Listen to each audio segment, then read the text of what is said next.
KTU 2019 triple E ബ്രാഞ്ചിൻ്റെ 5th semester power system 1 module 2. നമ്മൾ ക്ലാസ്സിൽ പഠിച്ചപ്പോൾ ട്രാൻസ്മിഷൻ ലൈനിൻ്റെ 3 ക്ലാസിഫിക്കേഷൻസ് പറഞ്ഞിരുന്നു. അതിൽ ആദ്യത്തെ ക്ലാസിഫിക്കേഷനാണ് short transmission line. Short transmission ലൈനിൽ കപ്പാസിറ്റൻസിൻ്റെ ഇഫക്റ്റ് നെഗ്ലിജിബിൾ ആണ്. അപ്പോൾ അതുകൊണ്ട് നമ്മൾ അതിൻ്റെ ഇക്വലൻറ്റ് സർക്യൂട്ട് വരയ്ക്കുമ്പോൾ റെസിസ്റ്റൻസും ഇൻഡക്റ്റൻസും മാത്രം റിപ്രസെൻറ്റ് ചെയ്യാം. ഇനി നമ്മൾ ഈ ഇക്വലൻറ്റ് സർക്യൂട്ടിൽ വോൾട്ടേജ് ഇക്വേഷൻ അല്ലെങ്കിൽ ലൂപ്പ് ഇക്വേഷൻ അപ്ലൈ ചെയ്യുമ്പോൾ sending end voltage VS is equal to receiving end voltage VR plus 2 drop add ചെയ്യുക I × R plus J I × XL. ഈ ഇക്വേഷൻ വെച്ചിട്ടാണ് നമ്മൾ ആ ഫേസർ ഡയഗ്രാം വരയ്ക്കുന്നത്. അപ്പോൾ ലാഗിങ് ലോഡായിട്ടാണ് നമ്മൾ അസ്യൂം ചെയ്യണത്. ലൈൻ സപ്ലൈ ചെയ്യുന്ന ലോഡ് ലാഗിങ് ആണ്. അപ്പോൾ നമ്മൾ ആദ്യം റെഫറൻസ് ആയിട്ട് വോൾട്ടേജ് കറണ്ടാണ് വരച്ചിരിക്കുന്നത്. ഈ കറണ്ട് ലാഗിങ് ആയതുകൊണ്ട് നമ്മൾ വോൾട്ടേജ് VR മുകളിൽ വരച്ചു. അത് കഴിഞ്ഞാൽ ഈ VRൻ്റെ കൂടെ ബാക്കി 2 ഡ്രോപ്പുകൾ ആഡ് ചെയ്യുക. അപ്പോൾ നമുക്കറിയാം റെസിസ്റ്റൻസ് ഡ്രോപ്പ് ആണെന്നുണ്ടെങ്കിൽ കറണ്ടിൻ്റെ സെയിം ഫേസ് ആണ് വരിക. അപ്പോൾ I × R എന്ന് പറഞ്ഞ ഡ്രോപ്പ് നമ്മൾ Iക്ക് പാരലായിട്ട് വരയ്ക്കുക. അതുപോലെ റിയാക്റ്റൻസ് ഡ്രോപ്പ് കറണ്ടിന് പെർപെൻഡിക്കുലർ ആയിട്ടാണ് വരിക. സോ അതുകൊണ്ട് നമ്മൾ I × XL Iക്ക് പെർപെൻഡിക്കുലർ വരയ്ക്കുക. ഈ 3 വെക്റ്റേഴ്സിൻ്റെ റിസൾട്ടിൻ്റെ ജോയിൻ ചെയ്യുമ്പോൾ നമുക്ക് VS എന്ന് പറഞ്ഞ വോൾട്ടേജ് കിട്ടും. ഇതിൽ നിന്ന് ഈ ഫേസർ ഡയഗ്രത്തിൽ നിന്ന് പൈത്തഗോറസ് തിയറം അപ്ലൈ ചെയ്ത് കഴിഞ്ഞാൽ നമുക്ക് VS കണ്ടെത്താനുള്ള ഫോർമുല കിട്ടും. അതുപോലെ voltage regulation, sending and power factor, ട്രാൻസ്മിഷൻ്റെ എഫിഷ്യൻസി, ഇതിൻ്റെ ഫോർമുലാസ് എല്ലാം നമുക്ക് അതിൽ നിന്ന് കിട്ടും. നെക്സ്റ്റ് ക്ലാസിഫിക്കേഷൻ മീഡിയം ലൈൻസ് ആണ്. അപ്പോൾ മീഡിയം ലൈൻസിൻ്റെ ഇക്വലൻറ്റ് സർക്യൂട്ട് വരയ്ക്കുമ്പോൾ അതിൽ റെസിസ്റ്റൻസ്, ഇൻഡക്റ്റൻസ്, കപ്പാസിറ്റൻസ് ഈ 3 ഇഫക്റ്റുകളും റിപ്രസെൻറ്റ് ചെയ്യണം. അത് 2 രീതിയിലാണ് നമ്മൾ മീഡിയം ലൈനിനെ സോൾവ് ചെയ്യണത്. ഫസ്റ്റ് വൺ T മെത്തേഡാണ്. T മെത്തേഡ് എന്ന് പറയുമ്പോൾ കപ്പാസിറ്റൻസ് ലൈനിൻ്റെ സെൻറ്ററിൽ കോൺസെൻട്രേറ്റഡ് ആയിട്ടും റെസിസ്റ്റൻസും ഇൻഡക്റ്റൻസും സെൻഡിങ് എൻഡിലും റിസീവിങ് എൻഡിലും ഈക്വൽ ആൻഡ് ഹാഫ് ആയിട്ട് ഡിവൈഡ് ചെയ്ത് കൺസിഡർ ചെയ്യാം. അപ്പോൾ ഇവിടെ നമുക്ക് 2 ലൂപ്സ് കാണാം. സോ 2 ലൂപ്പ് ഇക്വേഷൻസ് എഴുതണം. ലോഡിൻ്റെ സൈഡിലുള്ള സർക്യൂട്ടിൻ്റെ ഇക്വേഷൻ എഴുതുമ്പോൾ നമുക്ക് ആ V1ൻ്റെ ഇക്വേഷൻ കിട്ടും. അതുപോലെ സെൻഡിങ് എൻഡ് സൈഡിലെ ലൂപ്പിൻ്റെ ഇക്വേഷൻ എഴുതുമ്പോൾ VSൻ്റെ ഇക്വേഷൻ കിട്ടും. ഈ 2 ഇക്വേഷൻസ് വെച്ചിട്ടാണ് അതിൻ്റെ ഫേസർ ഡയഗ്രാം വരയ്ക്കുന്നത്. ആദ്യം നമ്മൾ റെഫറൻസ് ആയിട്ട് റിസീവിങ് എൻ വോൾട്ടേജ് VR വയ്ക്കുക. അതിനെ ലാഗ് ചെയ്തിട്ട് receiving N current IR mark ചെയ്യുക. അതിനുശേഷം ഈ VRൻ്റെ കൂടെ അതിൻ്റെ 2 ഡ്രോപ്പുകൾ ആഡ് ചെയ്യാം. അതായത് IR × R/2 IRന് പാരലായിട്ടും പിന്നെ IR × XL/2 IRന് പെർപെൻഡിക്കുലറായിട്ടും വരയ്ക്കുക. ഈ 3 വെക്റ്റേഴ്സ് ജോയിൻ ചെയ്യുമ്പോൾ റിസൾട്ടൻ്റായിട്ട് നമുക്ക് V1 കിട്ടും. പിന്നെ V1ൻ്റെ കൂടെ നമ്മൾ ബാക്കി 2 ഡ്രോപ്പുകൾ ആഡ് ചെയ്യണം. സോ IS × R/2 മാർക്ക് ചെയ്യണം എന്നുണ്ടെങ്കിൽ നമുക്ക് ആദ്യം IS എന്ന് പറഞ്ഞ കറണ്ട് മാർക്ക് ചെയ്യണം. അപ്പോൾ ആ സർക്യൂട്ട് നോക്കിയാൽ നമുക്കറിയാൻ പറ്റും. IS എന്ന് പറയുന്നത് കപ്പാസിറ്റർ കറണ്ട് ICയുടെയും അതുപോലെ റിസീവിങ് കറണ്ട് IRൻ്റെയും സമ്മാണ്.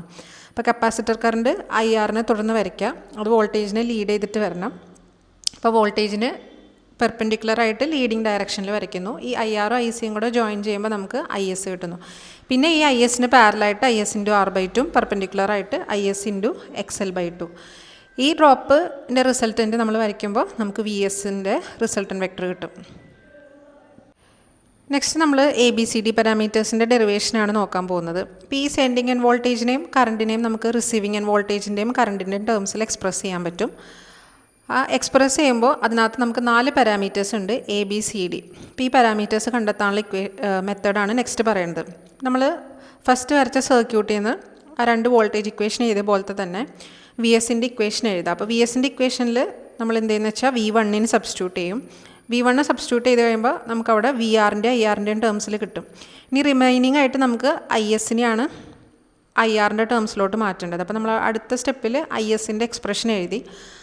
അപ്പോൾ നമുക്ക് IR + IC എന്ന് കിട്ടും. ഇനി അതിൽ നമ്മൾ ICക്ക് സബ്സ്റ്റിറ്റ്യൂട്ട് ചെയ്ത് അങ്ങനെ സബ്സ്റ്റിറ്റ്യൂഷൻ ചെയ്തിട്ട് ഈ സെൻഡിങ് എൻഡ് കറണ്ടിൻ്റെ എക്സ്പ്രഷൻ നമ്മൾ ഫൈനലി റിസീവിങ് എൻഡ് വോൾട്ടേജിൻ്റെയും റിസീവിങ് എൻഡ് കറണ്ടിൻ്റെയും ടേംസിൽ കിട്ടുന്ന വരെ സബ്സ്റ്റിറ്റ്യൂഷൻ ചെയ്ത് പോവാം. അപ്പോൾ ഫൈനലായിട്ട് നമുക്ക് ഇക്വേഷൻ നമ്പർ 1 ആ ഫോമിലേക്ക് കിട്ടും. ഇനി നമ്മൾ ഈ കിട്ടിയ ISൻ്റെ എക്സ്പ്രഷൻ നമ്മൾ ആദ്യം VSൻ്റെ ഇക്വേഷൻ എഴുതി തുടങ്ങിയ ആ ISൽ കൊണ്ടുവന്ന് സബ്സ്റ്റിറ്റ്യൂട്ട് ചെയ്യുക. അപ്പോൾ നമുക്ക് VSൻ്റെ ഇക്വേഷനും ഫൈനലി റിസീവിങ് എൻഡിൻ്റെ ടേംസിൽ തന്നെ കിട്ടും. എന്നിട്ട് നമ്മൾ ആദ്യം ABCD പാരാമീറ്റേഴ്സിൻ്റെ ടേംസിൽ എഴുതിയിരിക്കുന്ന ഇക്വേഷൻസും ഈ ഇക്വേഷൻസും തമ്മിൽ കമ്പയർ ചെയ്ത് നോക്കുക. ഫോർ എക്സാമ്പിൾ ISൻ്റെ ഇക്വേഷൻ കമ്പയർ ചെയ്ത് നോക്കുമ്പോൾ VRൻ്റെ കോഎഫിഷ്യൻറ്റ് Yയും മറ്റേതിൽ VRൻ്റെ കോഎഫിഷ്യൻറ്റ് C ആണ്. അപ്പോൾ നമുക്ക് C = Y എന്ന് കിട്ടും.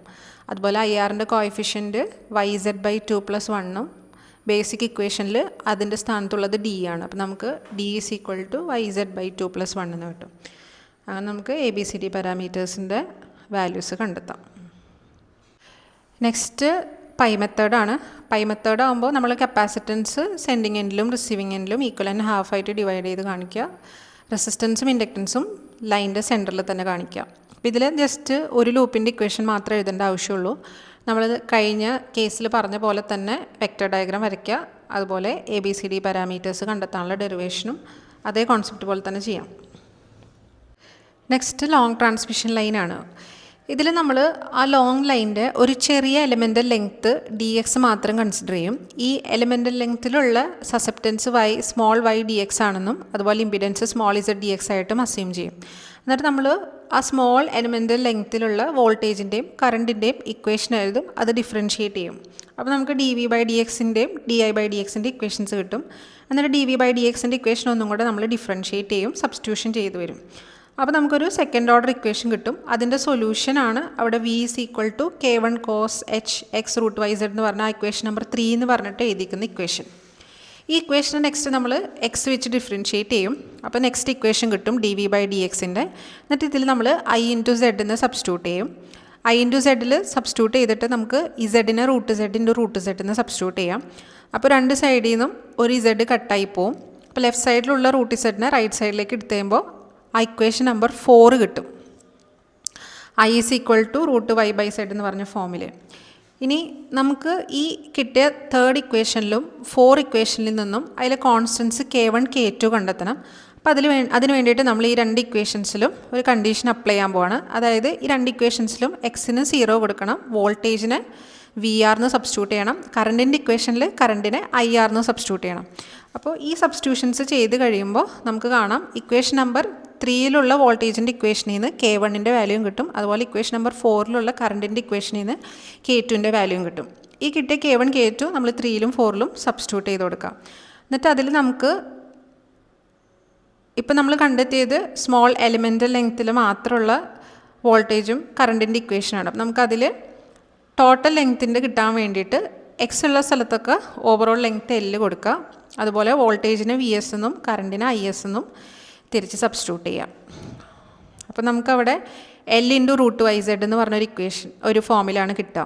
ഈ √YZ-നെ × L-നെ നമുക്ക് L അകത്തേക്ക് എടുത്ത് എഴുതി കഴിഞ്ഞാൽ √YL × ZL എന്ന് കിട്ടും.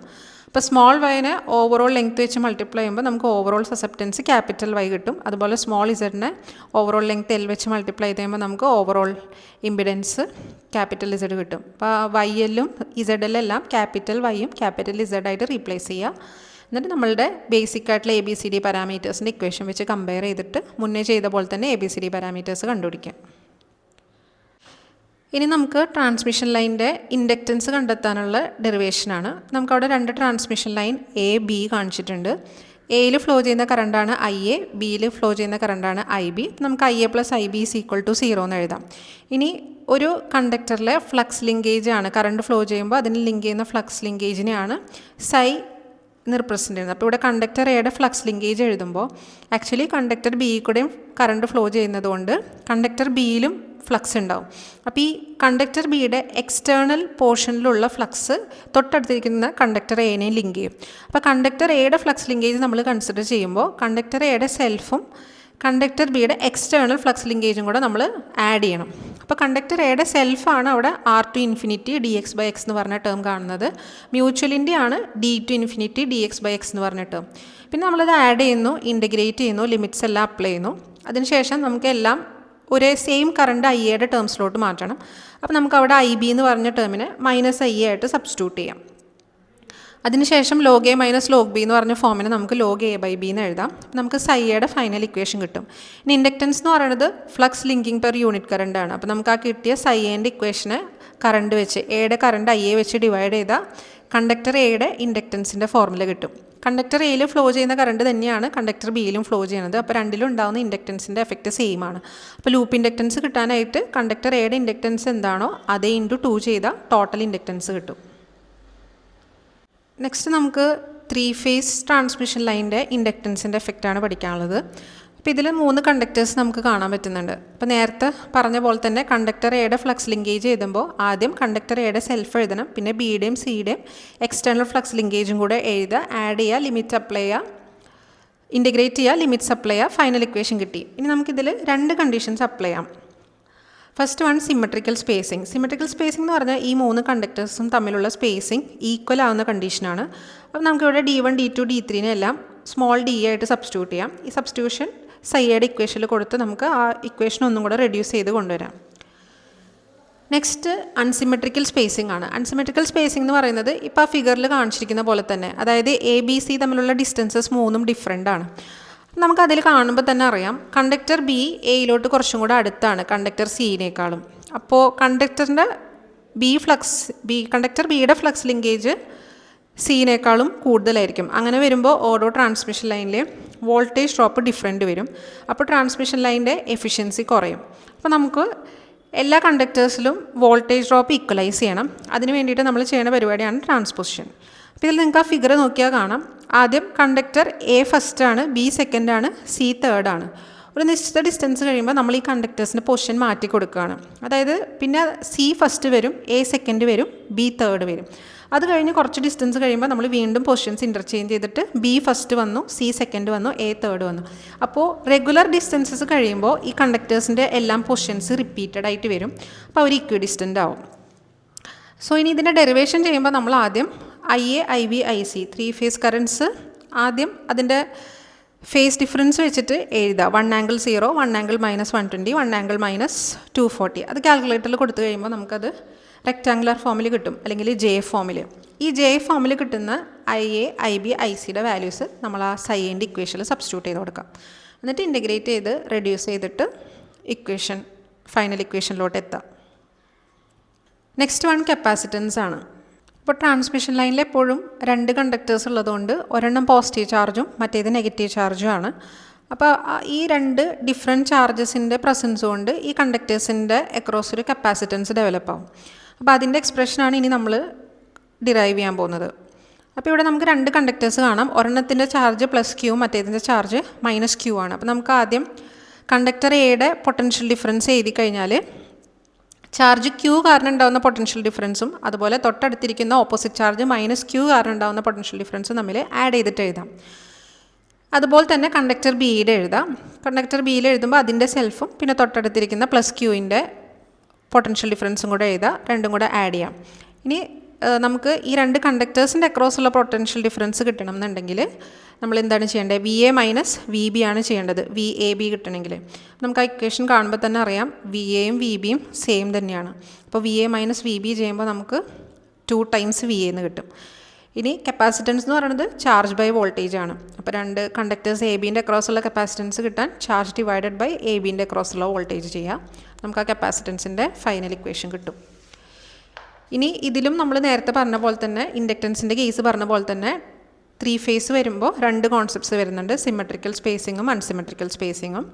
അത് നമ്മൾ ഇൻഡക്റ്റൻസിൽ പറഞ്ഞ അതേ കോൺസെപ്റ്റ് വെച്ച് തന്നെ ഇതിൻ്റെ ഡെറിവേഷനും ചെയ്യാം. അടുത്ത കോൺസെപ്റ്റ് ഒരു ചെറിയ ടോപ്പിക്കാണ്. അതായത് നമ്മളുടെ എർത്തിൻ്റെ മേലെ ഒരു കണ്ടക്ടർ പ്രസൻ്റ് ആണെങ്കിൽ അതിൻ്റെ ഈക്വലൻ്റ് ഓപ്പോസിറ്റായിട്ട് ഒരു ഇമാജിനറി ചാർജ് എർത്തിൻ്റെ താഴെ ഉണ്ടാവും എന്നുള്ളൊരു കോൺസെപ്റ്റാണ് effect of earth on capacitance of കണ്ടക്ടേഴ്സിൽ പറയുന്നത്. അതിൻ്റെ ഇക്വേഷൻ മാത്രം പഠിച്ചാൽ മതി, ഡെറിവേഷൻ ആവശ്യമില്ല. ജസ്റ്റ് അതെന്താണെന്നും പിന്നെ അതിൻ്റെ ഇക്വേഷനും പഠിച്ചു വയ്ക്കാം.